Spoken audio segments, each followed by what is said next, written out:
한남중앙교회 문제가 하야방송 정문일침과 여러 기독교 언론을 통해 공론화되면서 한남중앙교회 성도들의 아픔에 함께하고 노회와 총회가 이 문제를 해결하기 위해 적극적으로 노력해야 한다는 목소리가 높아지고 있습니다. 그러나 문제의 중심에 있는 한남중앙교회 최문진 목사는 언론에 투고한 성도들에 대한 비방과 행정처리 등을 준비하고 있어 사태가 더욱 악화되고 있는 실정입니다. 이번 정문일침에서는 솜방망이 처벌로 한남중앙교회 사태를 악화시킨 중서언로회의 문제를 좀 더 짚어보도록 하겠습니다. 한남중앙교회 성도들은 중서언로회에 도움을 요청하며 최문진 목사를 고소했지만 노회는 2022년 2월 16일 피고 최문진 목사를 무죄로 판결한다고 결론지었습니다. 노회는 교회 매각과 관련해 매각을 추진한 것은 사실이라고 인정하면서도 불법으로 교회를 분립하려고 한 것은 아니다라고 했습니다.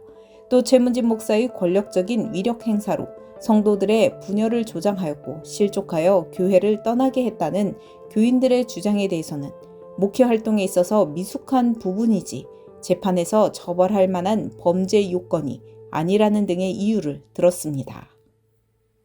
장로님 안녕하십니까? 예. 네. 노예 솜방망이 처벌로 결국 성도들은 총회의 회의로 배임, 횡령 혐의 고소장을 접수했는데요. 당시 107회 총회 재판국에서는 어떤 결론을 냈습니까?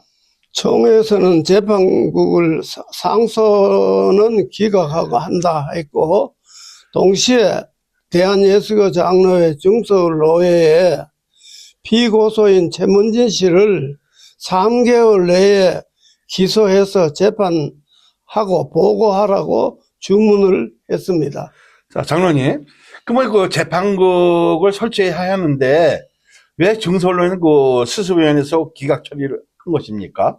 그는 당시 총회 재판국의 판결 이후 노회 안에서 여러 가지 말이 아마 있었습니다.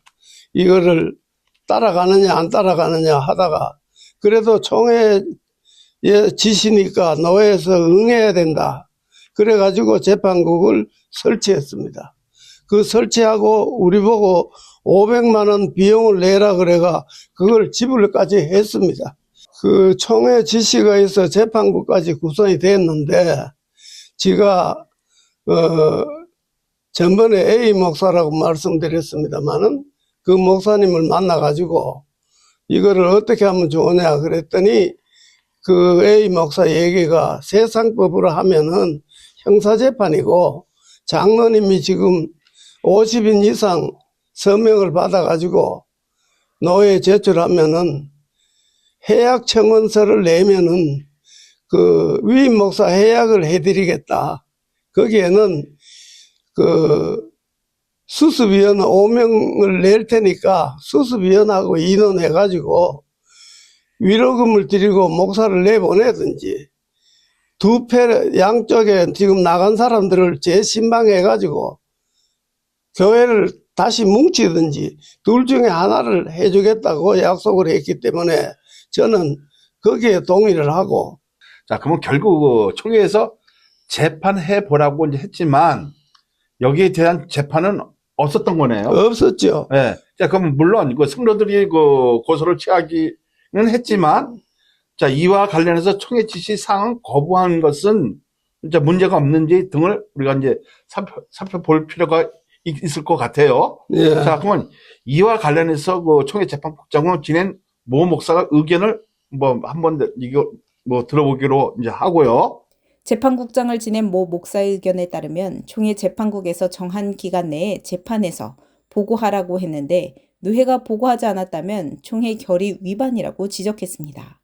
총회 결의 위반은 노회 총대권을 제재할 수 있고 이 외에도 노회에 가중적으로 불이익을 줄 수 있다는 것입니다. 노회가 합의를 했다고 해도 총회가 보고하라고 했으면 이에 따라 보고를 해야 한다고 강조합니다. 현재 중서언로회는 총회가 지시한 최문진 씨를 3개월 내 기소하여 재판하고 보고하라에 대한 내용을 이행하지 않은 상태입니다. 따라서 성도들은 총회 임원회에 노회가 총회 지시를 이행하지 않아 합의가 이루어지지 않았고 교회가 힘들어졌음을 다시 호소할 수 있고 이를 통해 서로 합의할 수 있는 길을 찾을 수 있다고 했습니다. 지난번에 그 방송에도 다뤘지만 그 한남중앙교회가 그 성도 수가 과거에 500명에서 50명으로 줄었다고 이제 하지 않았습니까? 예, 자, 물론 그 최문지 목사는 500명의 숫자가 부풀려졌다고 이제 얘기를 해요. 예, 그러니까 오히려 자기가 나오고 나서 재정도 이제 증가됐고 이렇게 반론을 했어요. 예, 자, 그러면 교인 수가 감소한 것도 그 함남동 대부분의 그 교회가 인구 감소로 2015년부터 이제 줄어든 것이라고 이제 얘기를 해요. 예. 그럼 여기에 대해서 어떻게 생각하십니까? 그건 전혀 이해가 안 되는 말입니다. 최 목사가 부임해 올 때는 교인 수가 500명이 넘었습니다. 중고등부만 해도 150명이 넘었고 주일학교도 한 150명 됐고 또 대학부 청년부 해가지고 50명이 넘었습니다. 그리고 출석 교인이 최소한도 350명이 출석을 했습니다. 헌금 봉투가 320개 됐으니까. 그런데 그거는 전부 최문진 목사가 얘기하는 거는 사실이 아니고 우리가 15건 그 교회 수첩이 있습니다. 그거는 최문진 목사가 부임하고 난 뒤에 만들어진 수첩이기 때문에 거짓말을 할 수가 없습니다. 거긴 다 그래 나와 있고 18년 이후에는 지금까지 수첩 한 권 나왔는데 그것도 5년 동안에 한 권 아직 안 나왔는 거 한 권 나온 거는 19년도 거 거기도 220명 교인이 됩니다. 그런데 최 목사는 인구 자연 감소라 그러는 거는 말도 안 됩니다. 다른 교회는 부흥되는데 왜 우리 교회만 감소됩니까? 장로님, 그 교회 상황을 보니까 참 안타까워요. 예. 장로님께서 그 최문지 목사에게 그리고 성도들에게 한 말씀 부탁드립니다. 그 우리 교회 사정을 제가 오늘 나온 김에 말씀드리겠습니다. 우리 한남중앙교회가 최문지 목사를 모셔오기 전에 우리 중서울로회가 한남중앙교회에서 출발이 됐습니다. 우리 교회에서 예배드리고 수도노회에서 분립을 했는데 그때는 우리 중서울로회 표가 웃으며 만나서 웃으며 헤어지는 노회, 목회자를 양성해서 교회를 은혜롭게 부흥시키는 노회로 만들기 위해서 노회가 분립이 됐습니다. 그때는 우리 장로가 8명이나 있었고 교인 수가 500명도 넘었습니다. 중고등부 주일학교만 해도 300명 가까이 됐고 대학부 청년부가 약 5, 60명 됐고 대예배에 350명 정도가 출석을 했습니다. 그뿐 아니라 최문진 목사, 위임 목사 투표할 때도 200명 이상이 나와가지고 투표를 해가지고 최문진 목사가 180표 이상 받았고 차점자는 23표밖에 못 받았습니다. 그리고 무효가 하고 기권표가 합쳐가지고 210여 명이 세례교인이 나와서 투표를 했는데 독려한 일도 없고 그냥 목사 투표하니까 나오라 광고했는데도 그렇게 나왔습니다. 그때만 해도 우리 교회가 250명 이상 그 세례교인이 있었습니다. 또 최 목사가 들어오고 난 뒤에 한 15년 동안은 아주 잘했습니다.